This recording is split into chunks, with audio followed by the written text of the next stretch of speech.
मेरे बेटे ने रेप किया है। अगर ये सच है तो मैं इसे झूठ साबित कर दूंगा। ताजुब की बात है जज साहब कि इंडियन पीनल कोड में अगर खून की दफा 302 है तो बलात्कार करने वाले की दफा उसके आसपास 301 या 303 क्यों नहीं? क्यों बलात्कार करने वाले को दफा 310 दी गई है, जो मामूली जेब काटने या डराने धमकाने जैसे जुर्म के काबिल है? इसका नतीजा यह है जज साहब कि बलात्कार करने वाले को सिर्फ 7 साल की सजा मिलती है। मेरा बस चलता ना जज साहब तो मैं बलात्कार करने वाले को फांसी की सजा दिलवाता, फांसी की। सर, रवि वर्मा आपके बेटे का केस लड़ रहा है कि उनके खिलाफ?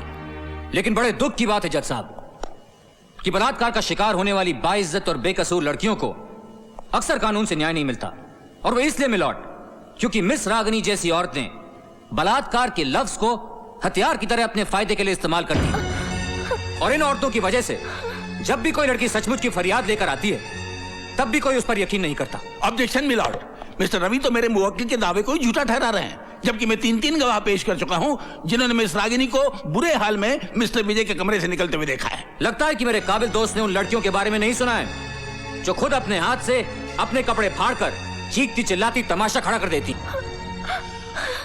ऑब्जेक्शन, ये तो सरासर झूठी तोहमत है। झूठ सच का फैसला अगर आप करेंगे मिस्टर प्रोसिक्यूटर तो फिर जज साहब की क्या जरूरत है? Objection over ruled.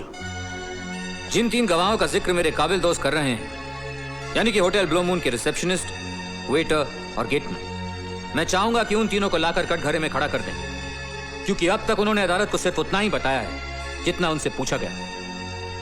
उन लोगों ने अदालत को यह नहीं बताया कि उन्होंने मिस रागिनी को उस होटल में पहले भी कई बार अलग अलग कमरों में रात बिताते हुए। ये झूठ है। कितना चार्ज करती हैं आप एक रात का मिस रागिनी? 2000, 2500 या 3?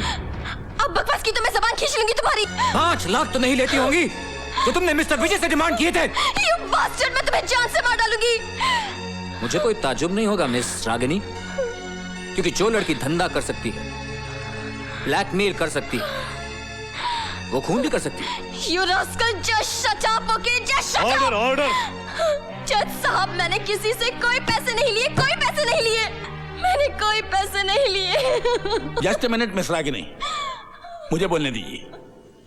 मिलॉर्ड, मिस्टर रवि मुकदमे को गलत टर्न दे रहे हैं। मिलॉर्ड, ये रही मिस रागिनी के ग्राहकों की लिस्ट जिन्होंने 2-2500 रुपए देकर उसके साथ रात गुजारी है।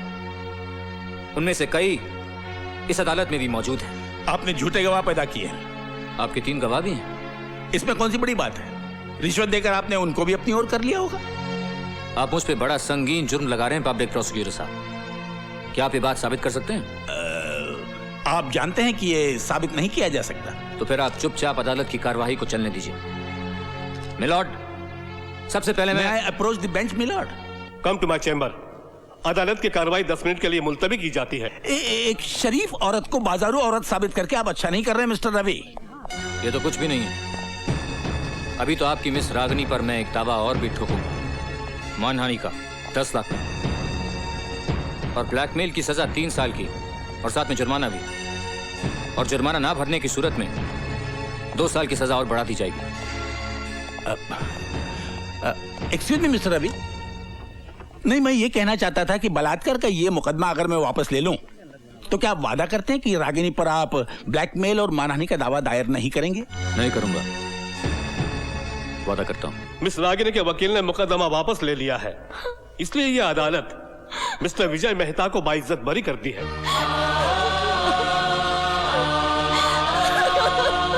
आपने तो कमाल कर दिया मिस्टर रवि। ये रही आपकी फीस। और हाँ, वादे के मुताबिक ये 17 एकड़ के फार्म हाउस के कागजात हैं जो आपकी पत्नी के नाम है।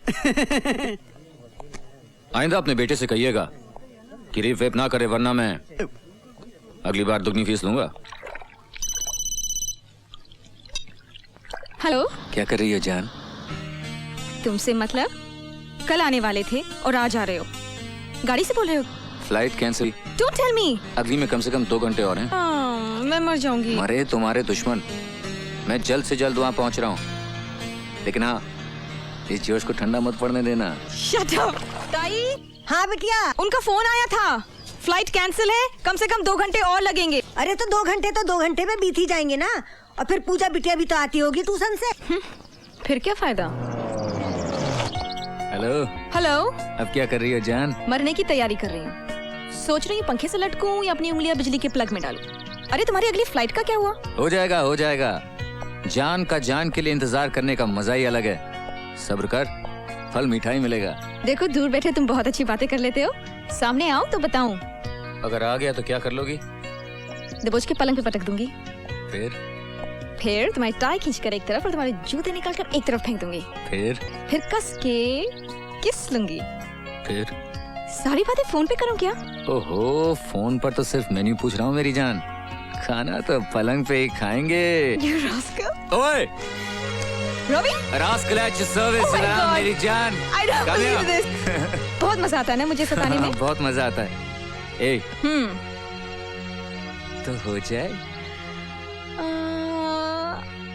मूड नहीं है। ओए, तेरी मूड की तो अरे रे रे रे रे आज नहीं छोड़ूंगा तुझे। मूड नहीं है, अभी बनाता हूँ तेरा मूड।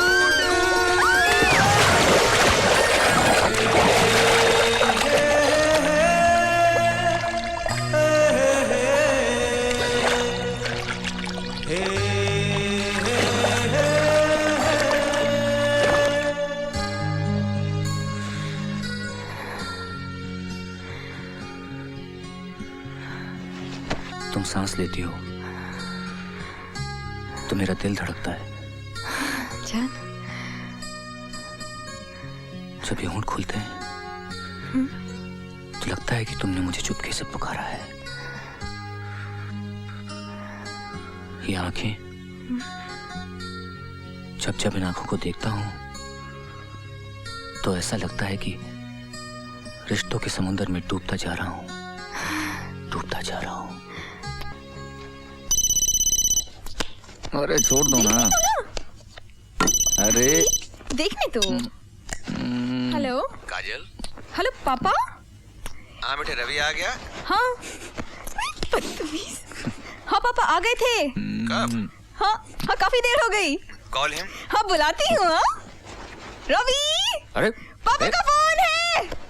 तो ना बात करो। Hi dad. वेलकम बेटे। फ्लाइट लेट थी क्या? हाँ डैड। अच्छा, एक अर्जेंट मीटिंग आनी पड़ी है। डैड, ऐसी भी क्या मुसीबत आ गई? तुम क्लब पहुंचो, वहीं बैठकर डिस्कस करेंगे। Okay dad, we'll be there. Dad कह रहे थे जरूरी मीटिंग है, क्लब जाना है। Get ready. ओके। आजा आजा मेरी छोटी गुड़िया। पापा आ गए? हाँ। We getting late dad. Hello बेटे। आप कहाँ जा रहे हो? बेटा, आपके नाना जी ने बुलाया, वहीं जा रहे हैं। पापा मैं भी जाऊंगी। आपके एग्जाम्स हैं बेटा। नहीं मैं भी बेटा, जाऊंगी। आप डैडी के कपड़े खराब कर रहे हैं। ताई, इधर आजा बिटिया, इधर आ। कम कहाँ चले? जवाई राजा, ये लो चन्नामृत। बहुत बुरा जमाना चल रहा है। ले बिटिया तू आप भी भी ले। ताई इसको जरा बहला देना, इसका कैसा मुंह उतर गया। मेरी तुम बच्ची। फिक्र ना करो, मैंने तो तुम्हें भी बहलाया था। बाय पूजा। अच्छा ताई, बाय बाय। बेटा। अब मेरी छोटी गुड़िया जूस पिएगी, फिर क्या करेगी? क्या ताई आपने मम्मी को बहलाया था? हाँ, जब वो नाना के घर में थी तो उन्हें भी बहलाया था। तो ताई मम्मी कैसे आई? तुम्हारे पापा के साथ शादी हो गई, वो चली आई। आप यहाँ कैसे आए? मैं तुम्हारी मम्मी के साथ दहेज में आई। ताई कोई दहेज में आती है? मैं तो आई थी।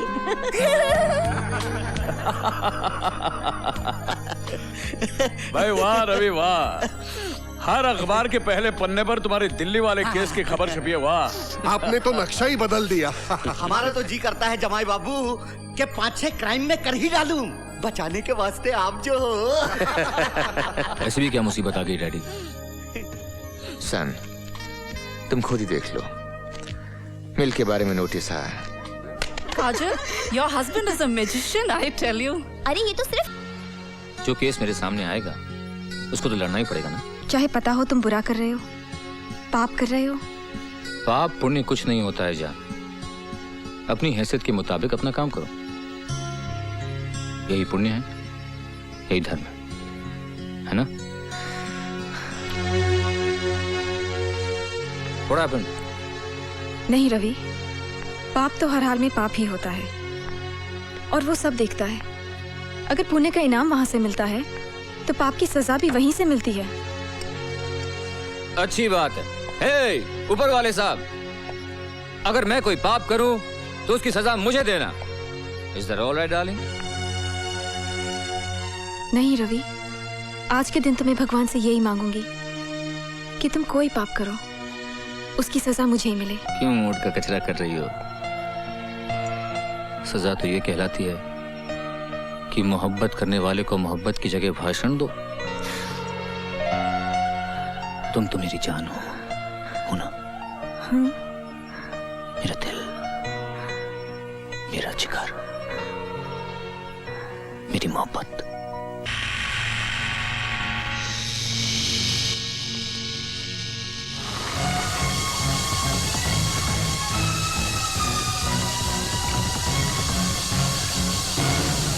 कल रात मेट्रोपोलिस मिल में भयानक आग लग गई, जिससे मिल जलकर पूरी तरह खाक हो गई। आग इतनी भयानक थी कि उसने 7 की बस्ती में, और हमारे संवाददाता वहां आ पहुंचे और म्युनिसिपल कमिश्नर सत्य प्रकाश से उन्होंने बात की, जिन्होंने कहा कि वो नहीं मानते कि ये कोई हादसा है। पेश है एक रिपोर्ट। यकीनन आग जानबूझकर लगाई गई है। ये किस बिना पर आप कह सकते हैं सर? 8 साल से मिल में घाटा दिखाया जा रहा है। 6 साल से मजदूरों को पूरी तनख्वाह नहीं मिली, ना कोई बोनस दिया गया। 4 महीने से मिल बंद है और 64 दिनों से मजदूर हड़ताल पर बैठे हैं। तब तो कोई आग नहीं लगी, मगर जिस दिन लेबर कोर्ट का नोटिस मिला कि सरकार अब इस मिल पर कब्जा कर रही है, फौरन आग लग गई। पर ये तो इत्तेफाक भी हो सकता है सर। लेकिन बार बार बुलाए जाने पर फायर ब्रिगेड 3.5 घंटे तक मौका वारदात पर नहीं पहुंची। ये इत्तेफाक नहीं हो सकता। मैं इस मामले की तह तक जाऊंगा, इसकी पूरी जांच करवाऊंगा और जो भी आदमी इस जान माल के नुकसान का जिम्मेदार है उसे कोर्ट में घसीटकर सख्त से सख्त सजा दिलवा। ये तो साला नक्शा ही उलट गया। गई भैंस पानी में और साथ में हमें भी ले गई। साला ये सत्य प्रकाश बड़ा ही कड़क आदमी है, जो कहेगा वो करके दिखाएगा। तुम लोग बहुत जल्दी परेशान हो जाते हो। तेल देखो और तेल की धार देखो। मैं कम इन सर? यस कम इन। मैं आपका बहुत बड़ा फैन हूं मिस्टर सत्य प्रकाश। आप कितने ईमानदार और उसूलों के पक्के इंसान हैं, ये तो सारा शहर जानता है। जबकि आपको तो सारा हिंदुस्तान जानता है मिस्टर रवि वर्मा। मतलब की बात कीजिए। ये आपकी सफागोई भी बहुत मशहूर है। चलिए मतलब की बात करते हैं। मैं मेट्रोपोलिस मिल के मालिक की तरफ से आया हूं, जिस मिल को आपने सील कर दिया। मिल तो जला दी गई है और मैंने जमीन पर कब्जा ले लिया है। उस जमीन पर मेरे क्लाइंट होटल बनाना चाहते हैं, जिसकी परमिशन मैं आपसे लेने आया हूं। होटल की इमारत तो दूर की बात मिस्टर रवि वर्मा, मगर उस जमीन पर मैं आपको एक ईंट तक रखने नहीं दूंगा। तुम्हारे क्लाइंट ने सिर्फ मिल को आग नहीं लगाई, बल्कि गरीबों की झोपड़ियों को फूंक दिया है। कितनी कीमती जाने गई है उसमें पता है? जी हाँ, सुनकर बहुत दुख हुआ। लेकिन मेरे क्लाइंट हर मरने वाले की फैमिली को 50,000 रुपए देने के लिए तैयार है। 50,000। ओह वाह, कितना दुर्भाग्य है मेरे देश का कि यहां 50 रुपये देकर कोई वोट खरीद लेता है, 5,000 देकर दंगे करवा सकता है, 25,000 देकर किसी का खून करवा सकता है, और अब 50,000 देकर गरीबों का मुंह बंद करवाना चाहता है।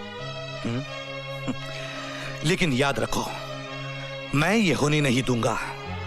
ये मुंह अदालत में चिल्ला चिल्ला कर कहेंगे कि उनके घरों को फूंक देने वाले, उनके अपनों की हत्या करने वाले आपकी मिल के मालिक है। आपकी बात बहुत लंबी खींच रहे हैं मिस्टर सत्य प्रकाश। अपनी कीमत बोलिए। ठीक सुना है आपने, अपनी कीमत बोलिए। अभी आपने कहा कि मैं बहुत ईमानदार हूं, और अभी आप मुझे रिश्वत देना चाहते हैं। ये ईमानदारी भी बड़ी अजीब चीज होती है मिस्टर सत्य प्रकाश। एक आदमी 10,000 को ठोकर मारकर अपनी ईमानदारी बचा लेता है, लेकिन अगर वो 10,000 10 लाख में बन जाते हैं तो वो सोच में पड़ जाता है, और अगर करोड़ मिलता है तो कहता है चलो फिलहाल ले ही लेते हैं। मंदिर में 501 रुपए का प्रसाद चढ़ाकर माफी मांग लेंगे और आइंदा से ईमानदार रहेंगे। तो आप बताइए, आप कितने का प्रसाद चढ़ाना चाहेंगे?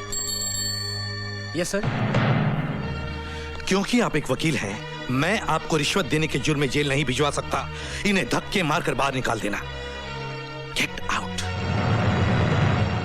मिस्टर सत्यप्रकाश, चूंकि मैं एक वकील हूं, राय देने की फीस लेता हूं, मगर आपको मैं एक राय मुफ्त में देकर जा रहा हूं। दरिया के बहाव के खिलाफ तैरने की हिमाकत मत कीजिए। थक जाओगे, डूब जाओगे, बह जाओगे। Have a nice day sir.